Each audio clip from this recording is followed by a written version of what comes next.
Alright, what's up? Today is Friday. Susunduin natin si Jonathan first. Tapos today is the day that we will be meeting JP. Sino si JP? Si JP yung na-meet ko. Actually, hindi ko pa nga na-meet. So, isang TikTok ko lang sa before. Nagti-TikTok. So, nasa US kami. Yun ang starting point. Nasa US kami. Nasa San Diego. Nasa San Diego pala ako. Wala, ang gulo na. So, nasa US kami. Nasa San Diego ako. Tapos, na-meet ko doon si... ba yun? Hindi ako nag-iisip. So, okay, today's the day. Mamimit namin si JP San Diego. Nakalimutan ko na anong pangalan niya. JP. So, today's the day. Imimit natin si JP. JP is a friend na never ko pa na-meet. Actually, nag-DM siya sa akin sa TikTok ko nung nasa US kami. So, nakakatuwa naman kasi fina-follow niya tayo tsaka sinusubaybay niya yung videos natin nung nag-start ako mag-speed vlog before. This was like 2 years ago. Nagpunta kami sa US. Nagti-TikTok ako. Tapos nakita niya na nasa US ako. Bigla nag-reach out siya. So, never pa kami magkakilala no, nag-reach out siya. Kasi interestingly, he's also in the tech industry space.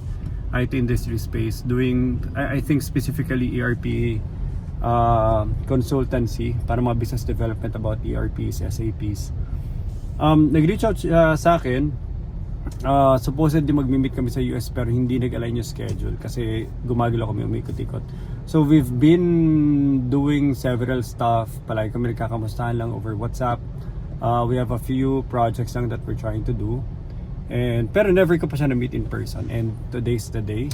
Papunta siya sa PTEX office. Pero for now, sundin ko muna si Jonathan dito sa Bedrock office natin. And then, ayun yung Bedrock office. Sakto. Habang binabanggit ko rin dyan yung office. Sundin ko si Jonathan, kasama siya. Mimit namin nila Sean, tsaka nila Giselle, si JP. And yun, magkikita-kita kami mamaya.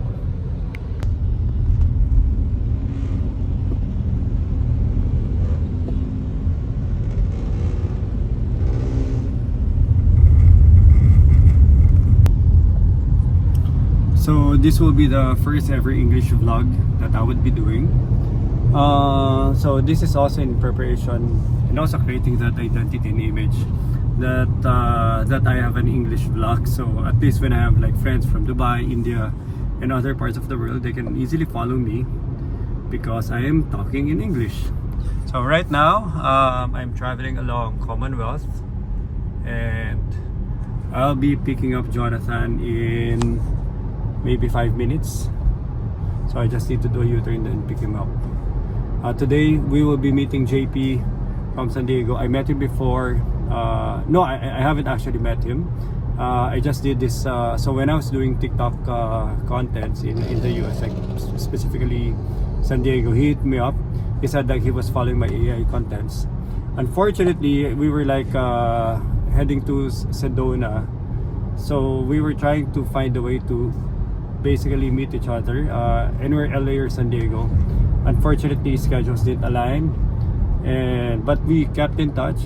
We've been building a few projects here and there. He's also like trying to do a few projects with my team, Sean and Giselle. So it has been like a very constant relationship that we're doing, me and JP. But you know, the funny thing is like I haven't met him personally. So today he's in Manila. He just arrived the other day, so I told him like rest well because of all the jet lag's gonna be happening. But he said he's really G for it. So we're gonna go to PTEX now. Right after picking up Jonathan, we're gonna go to PTEX, meet JP, talk definitely business and a few projects that we can do, and also align on what we can do in the US. Right now it's nothing much. So yeah, that's it. I'll be updating you more on what's gonna happen, and definitely excited to meet JP later.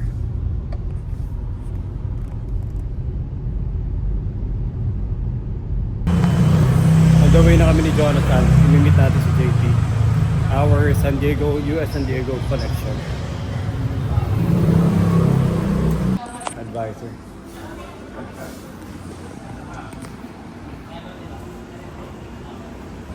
Today's Friday. Sir, grabe. Hello, good afternoon. Ano, punta natin si JP. Nandun nata. Halika, punta muna natin. Yo. Lahat naman. Sorry.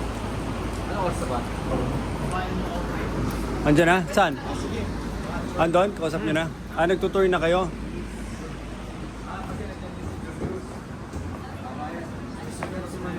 Pati ko nabili yan. Sir. Si JP.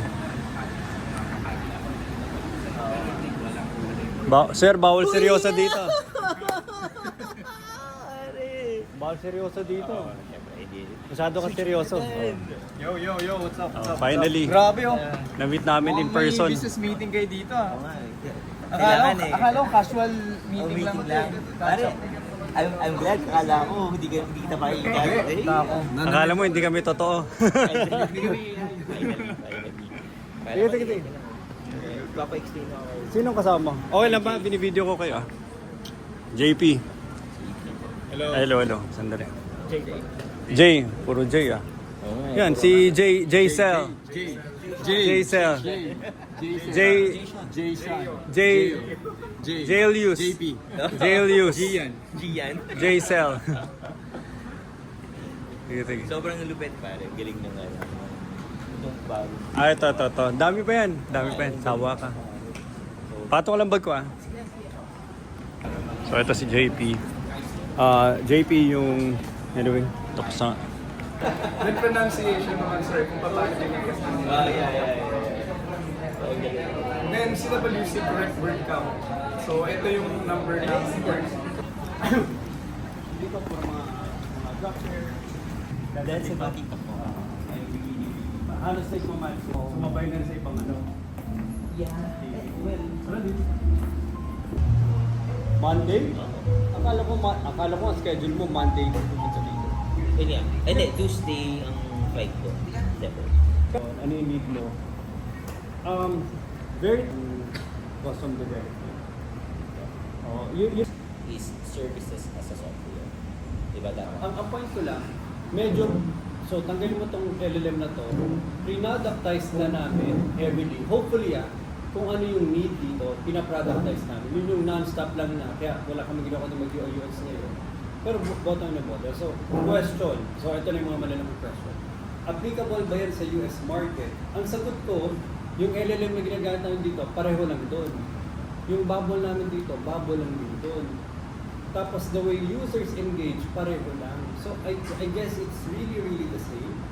Ang tanong lang, syempre, bottom line, gusto ko ma-prove, does it make sense na pag kinausap natin customer, nandito na. And babalik lang ulit ako. Gusto ko, and I'm not sure about Gordon, pero sa akin, I'm very big on focus right now. I want to productize the service. Service as a product. Services as a software nga yung version nila.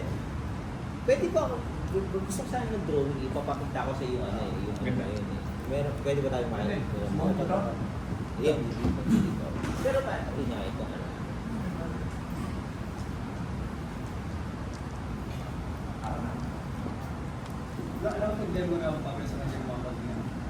Yes. Na-demo na ni Sean Sir yung sa akin. Bigot ako. Pag-perform naman yun, barista. Order mo. Cellphone kaya ikaw, bilis mo dumampot na cellphone. Unang-una, hindi ganyan, mamaya na lang. So, di ba ito si Clarice? Capability mapping. Tama ba?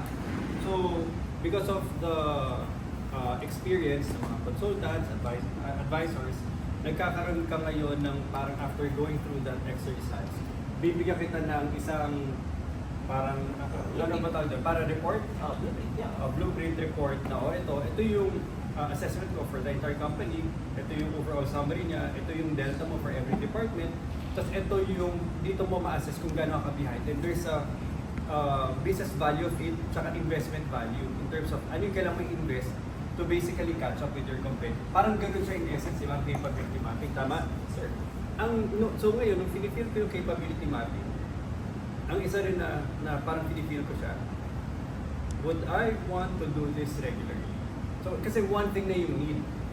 Parang, for example, ikaw ba gusto mo injectionan kita, Julius, regularly para makuha lang yung ano mo, yung kung may sakit ka, kung anong sakit ang tinatago. Gusto niya pampalakas. Diba? So may mga tao willing because of desperation. Clear sa kanila, mental age, desperation, circumstance. Pero may mga tao walang nararamdaman. Ba't ko gagawin yan? Nakakainis na yan. So same din sa capability mapping. Would I want to be interviewed every week, every month? Parang, paulit-ulitan pa. So, ang nakita kong weakness niya, tingnan natin kung paano natin i-measure. Ang nakita kong weakness niya, even if I see value in this, okay lang. Pero once every while, tapos by the time na bumalik sa akin, in-interview dahil malaki yung kumpanya, eventually pagbalik sa akin 3 months, 6 months, o 1 year after, para lang isara lahat ng ano, ang dami na rin nagbago sa department ko saan might be irrelevant. So ito yung idea ko. So inisip ko. Hanggang eventually, what if i-automate natin yung data na kailangan niya na relevant sa level ng mga C-level decision makers. Ano yung relevant na yun? Pauso ko lang to pero more or less ito lang yung, kasi sinisimplify ko rin kung ako lang gagamit. Ano yung data na pwedeng i-feed dyan that can give you a capability map of each and every department, more so pati mga investment on the technology side, kung ano yung mga investments na yun. Tapos i-match ka lang how much you are investing in proportion to each and every department sa budget mo, relevant within and relevant externally within your competitors. So doon na papasok syempre yung mga research analysts. So ito na siya. So ito si Clarice TXM.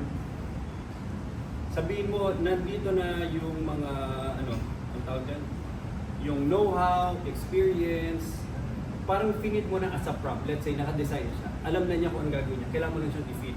Tama ng external data. Alam mo kung data i-feed ko sa kanya? ERP, which is your world. So, lahat ng, yung cash flow, yung mga financial statements mo, plus last but not the least, papasok na rin dito, di ba, yung HRIS ko. So, in short, puro money value lang na saan mo pinasok ang pera mo at naka-doc, tama ba DOCLAS din na term sa ERP sa SAP, DOCLAS. DOCLAS is basically Tagging of each cost, mga entry. tagging ng bawat pera. Parang entry code. Entry code. So imagine mo si Clarice TXM mo, may framework na for every department at wala kang i-intervene sa amin na kahit na sinong manager. Alam mo gagawin mo lang, kunin mo, and ito rin yung strength mo, ERP systems, kung ano yung mga high level lang na ano ba din, sabihin, saan pumupunta yung pera namin regularly. Pero instead of a financial statement point of view, o kaya CFO point of view, ang point of view mo, external advisor ka as a capability mapping, pauso ko lang director.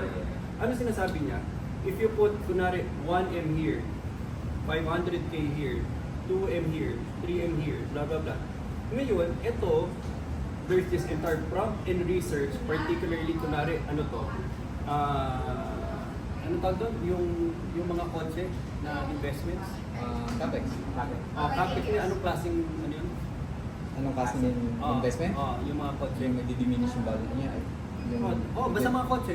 Mga pinag-re-revenue. Sangkos? Hindi. How do you define anong klaseng investment yung mga kotse? Mga operational vehicles na lang. Diba? Na nasa operations. O sabihin mo na lang, investment sa, kunwari, ito naman sa telephony. So let's say sa telephony, nag-invest ng 5M. Dito naman nag-invest sa mga kotse, kunwari 10M. So with proper tagging, proper documentation, tapos ipaprompt mo rin na why are you investing this much vehicle? Naintindihan din ng AI, syempre we are in the collection industry, we need vehicles to go around in these particular areas. O ba't ka nag-invest naman sa telephony? Kasi meron kami call center because we are in the call center business. Ba't ka nag-invest ko na rin ng DMS, Document Management System? Kasi legal system namin, kailangan mag-OCR, blah blah blah. So, di ba ito lahat na yan, every time na binibili mo, there's already an existing sa mga forms, sa mga discussions, sa mga managers. May mga existing na yun mga justification. Tinatapon lang yun eh. Hanggang doon lang yun sa tao, on the human level. So what if there's an entire form, tsaka yung tap the ERP, where's the money going in and out every month? So eventually, eventually magka-crunch ang PXM mo, AI mo, magkakaroon palagi ng siguro every 3 months, every 6 months, ang itong ganitong report. Oh, with the early discussion natin 2024, pinag-usapan natin na we want to venture in this direction. Di ba, minsan general direction.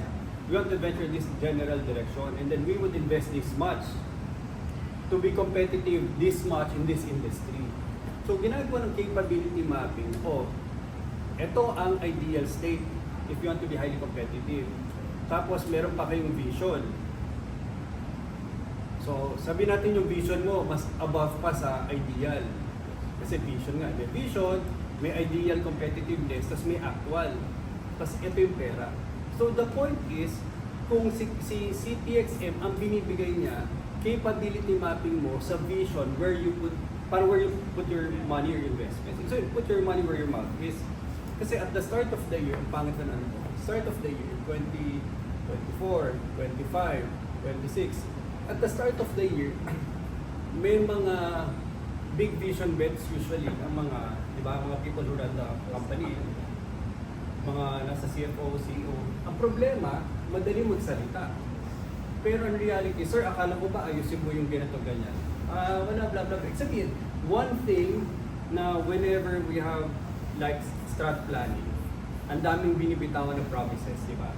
Pero in reality, wala. Ibig sabihin, ang nagde-define ng reality na yun would be money. It goes back to money. It's not even the plan, it's about the money. So, kung i-join together ko, at magbabayad ako sa TX, babayaran ko siya kung ganito.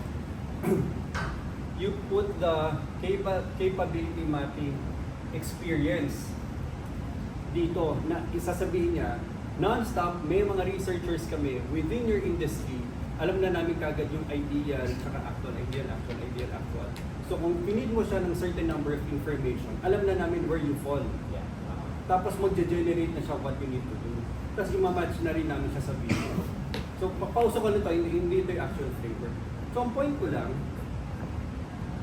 habang busy lahat, being an operator, di ba? All the C-levels, at the end of the day, after ng mga planning, operators na lahat yan. Correct. Wala naman talaga nakaupo lang sa offices, nakatingin lang sa kulay-kulay, di ba? Everyone is an operator. May sisingit na report coming from the CTXM. Sasabihin niya, pumasok na yung huling lahat ng mga logs, coming from the ERP, coming from the HRIS, kung ano yung mga, kung saan na pumasok yung assets. In fact, para financial statement na nga lang. Yung actual breakdown sa ERP. Kasi kaya nga crucial yung ERP.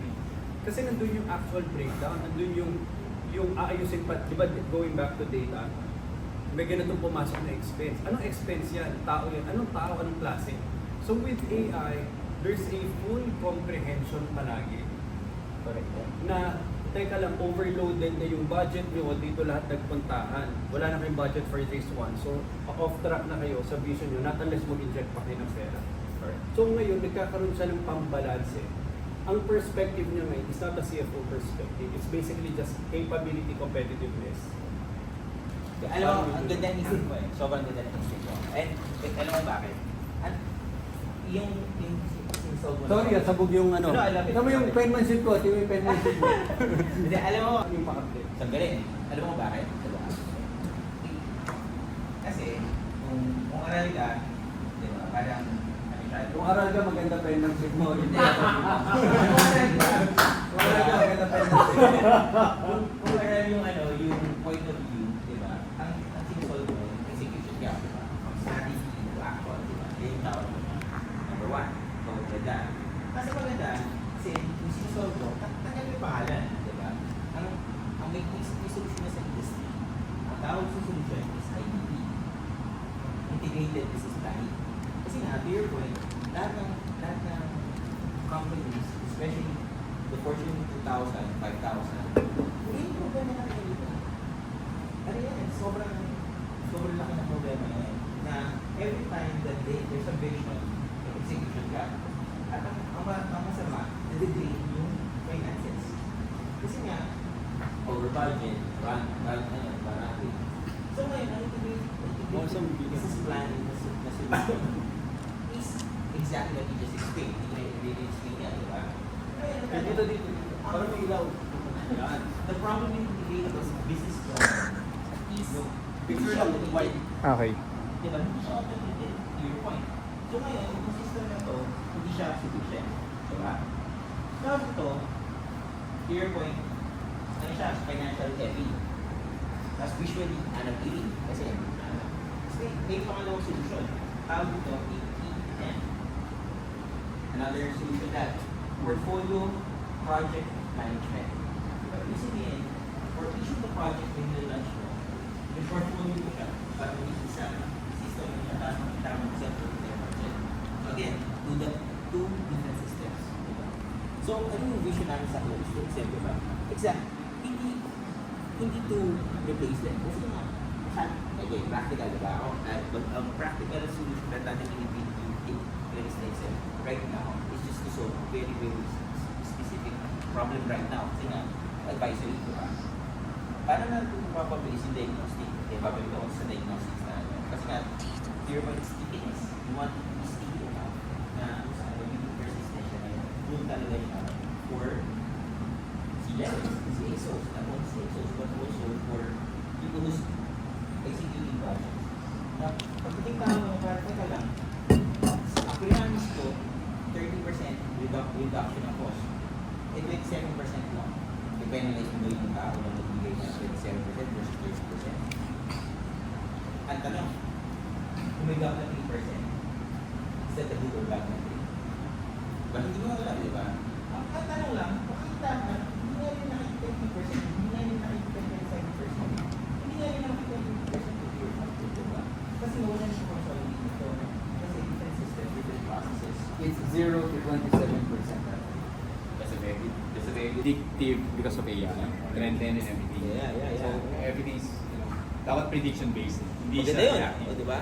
So isipin mo, ang mga binibigay natin na narrative nyo sa AI-driven service with capability na preventive, predictive, and basically, ano siya, diba? Human.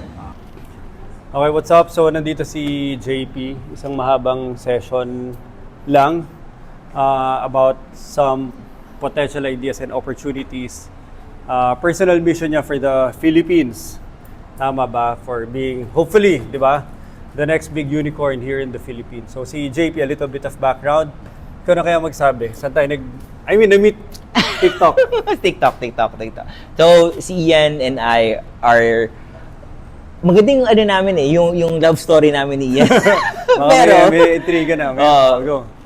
Ano ba ito? Naka-live Hindi, video na. Video. So Ian and I are working towards our very first AI project wherein our vision is to be able to create a product and a service na AI powered.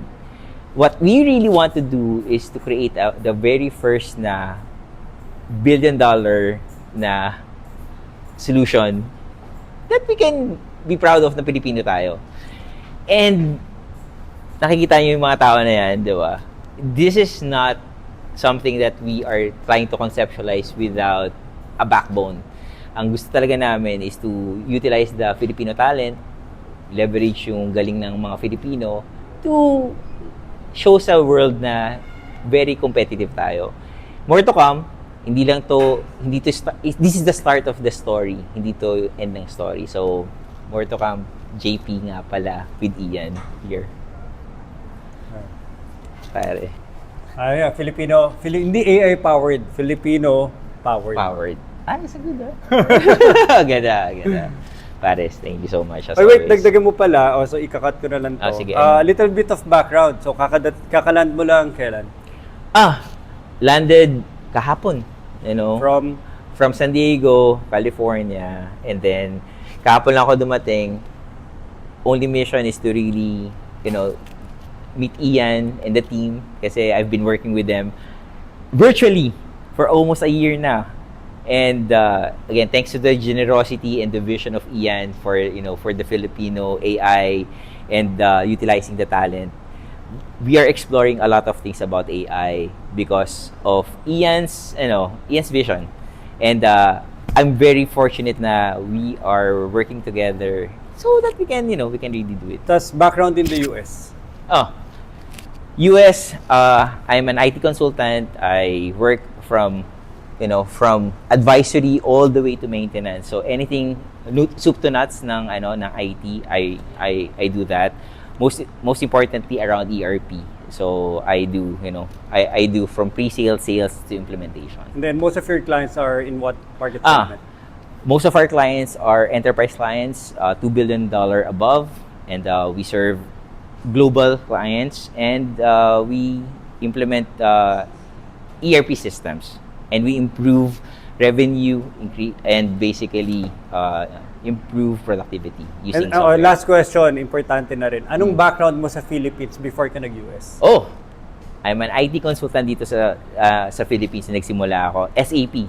So for people who are familiar with SAP, dito ako nagsimula, and then fortunately there's a high demand of talent when it comes to Filipino sa world market, and then I was one of the few or many people na naging fortunate na nakapunta sa US. And then nasa US ka na for how long? Since 2011, 15 years. 15 years. All right. So thank you so much. Again, another Filipino talent who made it in the US, JP. So ibibuild na natin yung bridge. Philippines, San Diego, and the rest of the world. And the rest of the world. Yeah, let's go. You buddy.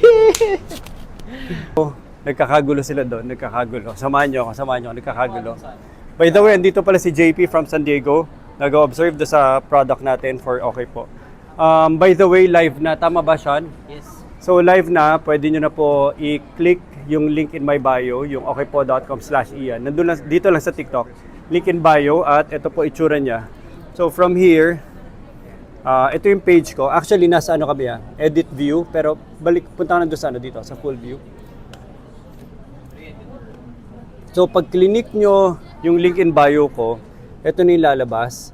And for any tech internship questions, nandito po siya sa taas. Itong dalawa. So this is a little bit of our story about SPM Tech Internship. Ito naman yung about Batch 7 Tech Internship.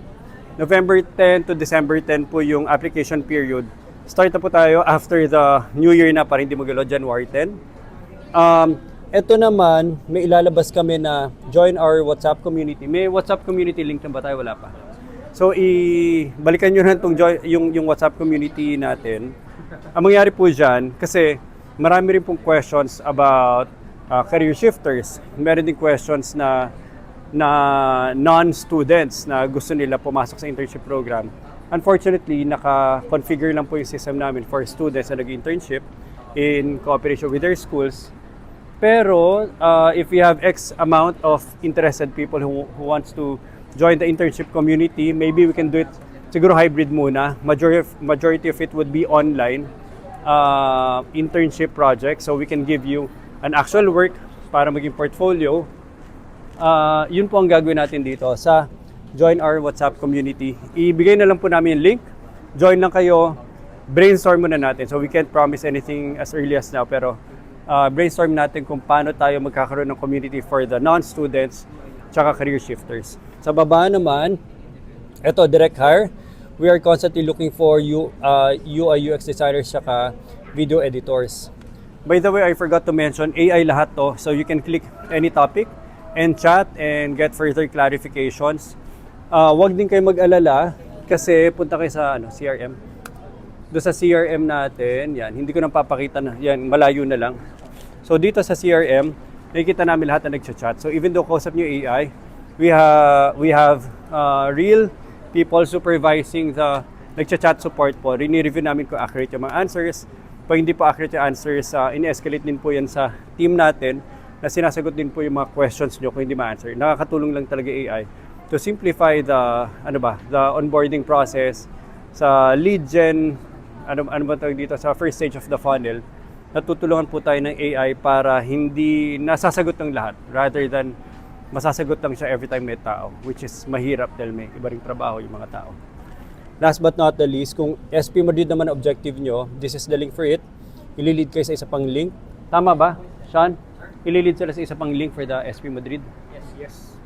Last but not the least, leadership position. So, ito recently inopen lang namin. TL supervisor and OM roles. 2 years plus relevant experience for that particular position. We are expanding po on our leadership position side kasi hindi lahat din kayang i-sustain and i-supply from within.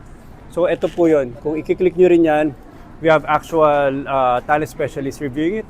And then later on, tatawagan po nila kayo if they find your portfolio or your CV is of interest doon sa grupo na nagre-review. So yun lang po.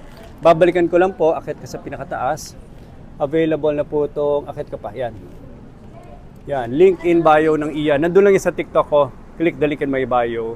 Click nyo lang yan. Dahil mahirap sagutin lahat sa TikTok, mas madali sagutin dito. Together with the help of our AI sa branded page natin ng okpo.com. Yun lang, maraming salamat. Agree? Ito. Yes. Kahit hindi nila naintindihan, okay daw. Agree. Okay po. Uy! Okay, me. Okay, me. Okay,